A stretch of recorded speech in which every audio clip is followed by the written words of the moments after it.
A paz do Senhor Jesus. Tudo bem com vocês? Pai amado, Pai querido, abre os nossos olhos, abre os nossos ouvidos.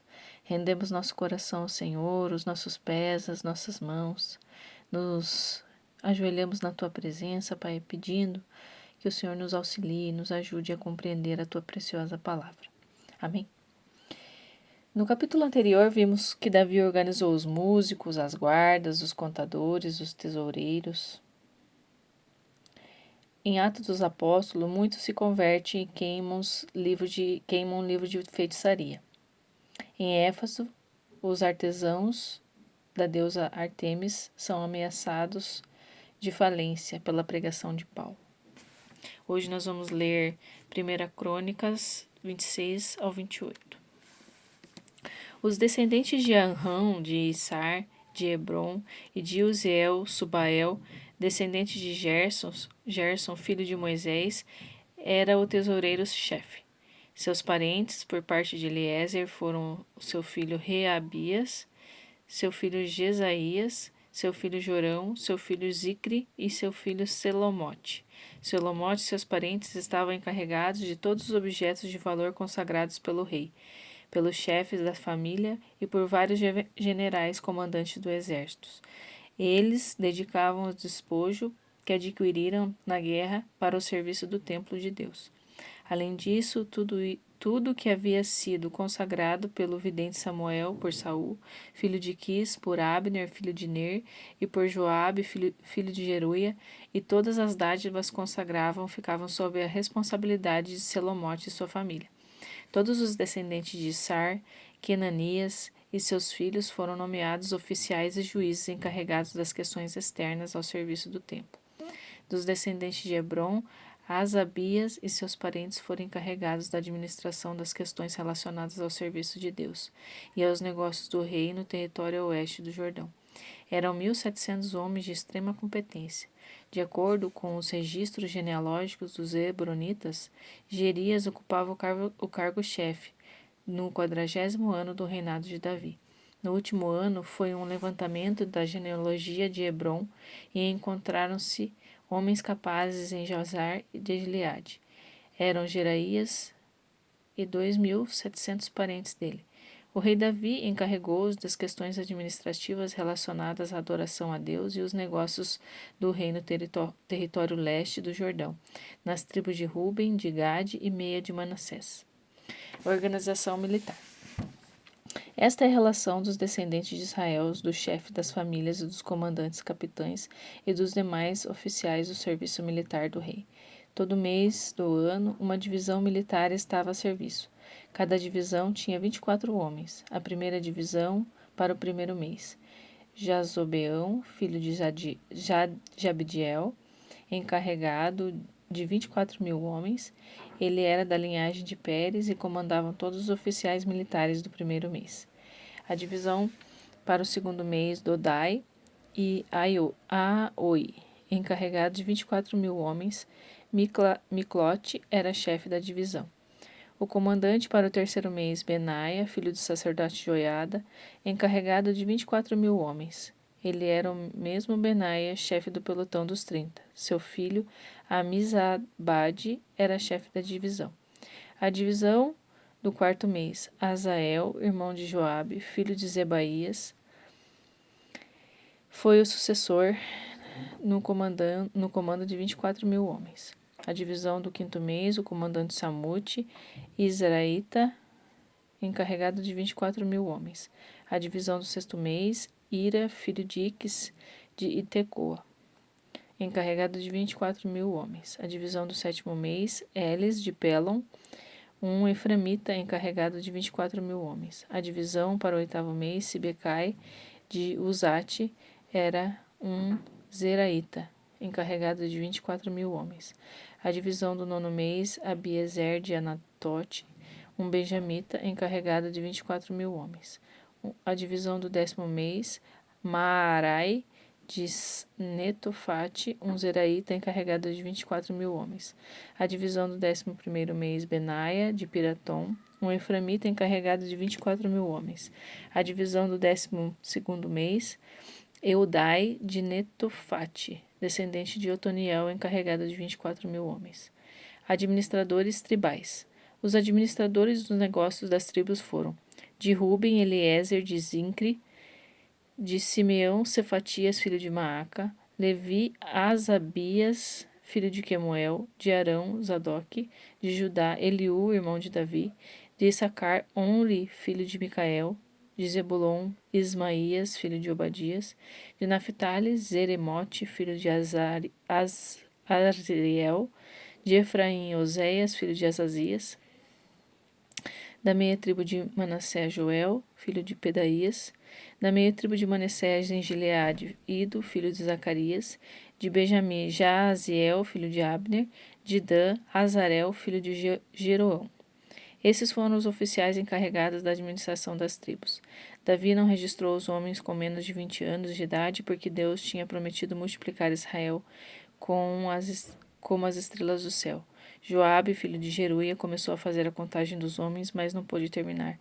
A ira de Deus veio sobre Israel por causa do recenseamento, por isso não consta o número total dos registros oficiais do rei Davi. Encarregados dos suprimentos. Os suprimentos do palácio estavam sob a supervisão de Asmavete, filho de Adiel. Jonatas, filho de Uzias, era responsável pelos depósitos distribuídos entre as cidades distantes. Esri, filho de Quelube, era encarregado dos trabalhadores rurais. Semei, o Ramatita, era encarregado das vinhas. Zabdi, de Zifá, era encarregado do vinho que era armazenado. Baal-Naã, de Gederá, era encarregado das oliveiras e das figueiras bravas da planície. Joás era encarregado da produção de azeite. Sitrai, de Saron, era encarregado dos rebanhos apacentados em Saron. Safate, filho de Adlai, era encarregado dos rebanhos do vale. Obil, o ismaelita, era encarregado dos camelos. Gedias de Meronote era encarregado dos jumentos. Jazes, o agareno, era encarregado das ovelhas. Esses eram os encarregados de administrar as propriedades de Davi. Conselho de Davi. Jonatas, tio de Davi, conselheiro, sábio e letrado, e Jeiel, filho de Acmone, cuidavam dos filhos do rei. Aitofel era o conselheiro particular do rei. Usai, o arquita, era amigo do rei. Aitofel foi mais tarde substituído por Joiada, filho de Benada, e por Abiatar. Joabe era comandante do exército do rei. Discurso de despedida de Davi.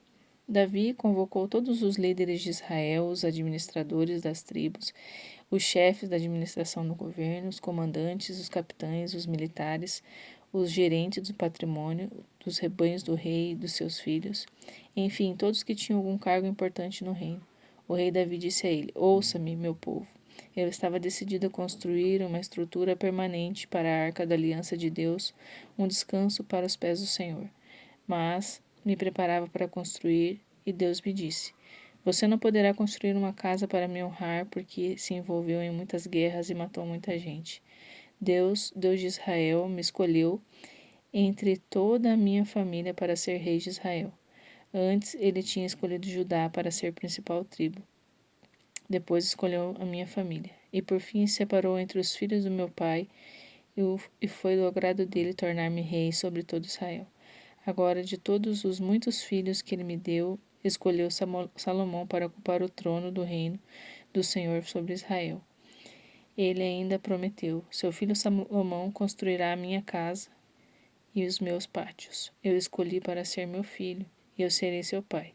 Se ele tiver determinado a seguir as minhas ordens, executar as minhas determinações, sustentarei seu reino para sempre.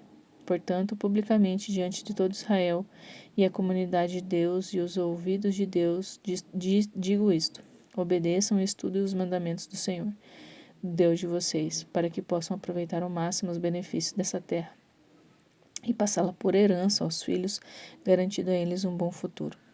Você, meu filho Salomão, procure escolher bem o Deus do seu pai. Conhecer bem o Deus do seu pai. Sirva-o de todo o coração e mente, pois Deus examina o coração e discerne todas as motivações. Se o buscar, sem dúvida você encontrará, mas se me abandonar, ele o deixará. Preste atenção. Deus escolheu você para construir a casa santificada. Tenha coragem e determinação para cumprir essa tarefa. Louvado seja o Senhor. Atos dos Apóstolos, capítulo 20. Macedônia e Grécia. Com a situação normalizada, Paulo reuniu os discípulos e incentivou a ficar firmes naquela boa obra em Éfeso. Despedindo-se deles, foi para Macedônia. Viajou pelo país, indo de uma reunião para outra, sempre encorajando, animando e despertando neles uma nova esperança. Depois foi para a Grécia e ficou 3 meses ali. Quando estava para embarcar para a Síria, os judeus armaram um complô contra ele. Assim, decidiu ir por terra, pela Macedônia, e os despistou. Seus companheiros de viagem eram Sóprato, filho de Piro, de Bereia, Aristarco e Secundo, ambos tessalonicenses, Gaio de Derbe, Timóteo, os 2 discípulos da Ásia Ocidental, Tíquico e Trófimo. Eles foram na frente e esperaram por nós em Troade. Enquanto isso, ficamos em Filipos para a semana da Páscoa. Depois embarcamos. 5 dias depois, estávamos outra vez em Troade e ficamos ali uma semana.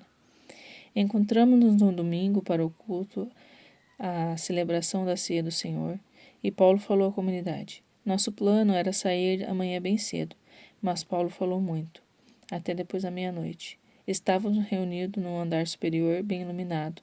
Um jovem chamado Eutico estava sentado numa janela. Como a palavra de Paulo se prolongou, Eutico dormiu e caiu da janela, do 3º andar. Quando foram socorrê-lo, estava morto. Paulo desceu também e sacudiu o rapaz, dizendo: nada de choro, ainda há vida nele. Disse isso e subiu para servir a ceia do Senhor. Continuou a falar a respeito da fé até de madrugada. Encerrada a reunião, Paulo tomou seu caminho. O rapaz vivo, com o pessoal da comunidade, estavam muito felizes. Enquanto isso, o resto de nós embarcou no navio e navegou até Assos, onde planejávamos encontrar Paulo. Ele queria pregar ali e havia feito os preparativos. Tudo correu conforme o plano. Nós o encontramos em Assos e trouxemos a bordo.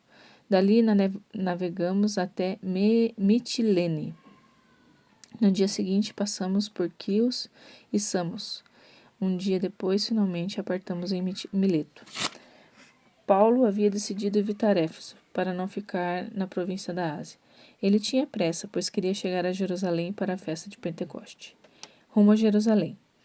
De Mileto, Paulo mandou chamar os líderes da comunidade. Quando chegaram a eles, disse: você sabe que, desde o dia que eu cheguei à Ásia, me dediquei totalmente a vocês, oferecendo a minha vida, servindo o Senhor como podia, enfrentando as armadilhas que os judeus prepararam contra mim. Em nada fui mesquinho. Vocês receberam toda a verdade e encorajamento que precisavam.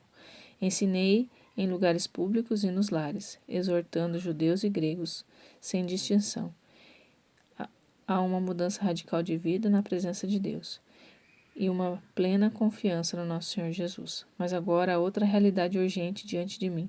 Sinto-me impelido a ir a Jerusalém. Não sei em absoluto o que irá acontecer quando chegar lá. Só sei que não será um mar de rosas, pois o Espírito Santo me alertou de que me aguardam sofrimentos e prisões. Por isso, pouco importa.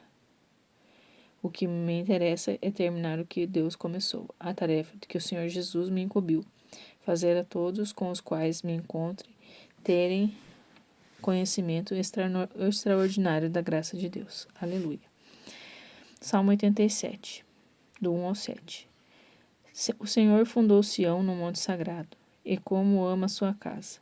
Ama mais que todas as casas de Jacó juntas. Todos falam bem de ti, ó cidade de Deus. Vou citar o nome daqueles entre os quais sou famoso. Egito, Babilônia, também na Filistia, até mesmo Tiro e ainda Cuxi. As palavras voam e eles apontam. Este nasceu de novo aqui. As palavras estão saindo do controle de Sião. Homens e mulheres, à direita e à esquerda, renascem dela. Deus registra os nomes no seu livro. este aqui, outro ali, este, todos renascidos bem aqui. Os que cantam, os que dançam e dão crédito a Sião, todas as minhas fontes estão em você. Glória a Deus, aleluia. Eu achei interessante essa parte aqui de Atos dos Apóstolos, capítulo 20, que fala que Paulo estava indo para Jerusalém, né? E fala da necessidade que ele tinha de obedecer o Espírito de Deus, né? O Espírito Santo me alertou de que me aguardam sofrimentos e prisões, mas isso pouco importa. O que mais me interessa é terminar o que Deus começou, a tarefa que o Senhor Jesus me incumbiu, fazer todos com os quais me encontre tomem conhecimento da extraordinária graça de Deus. Que assim seja nas nossas vidas. Todas as pessoas que cruzarem os nossos caminhos, que possam perceber que há algo novo em nós, que há um brilho, um cheiro, um perfume diferente e que esse perfume resplandeça o caráter de Cristo. Que cada dia mais nós sejamos transformados, que cada dia mais nós fiquemos parecidos com Jesus, para que o reino dele avance, para que a sua vontade se cumpra e que todos nós um dia nos encontremos no céu para a glória dele. Aleluia, Jesus. Tenham um bom final de semana. Fiquem com a paz do Senhor Jesus. Amém.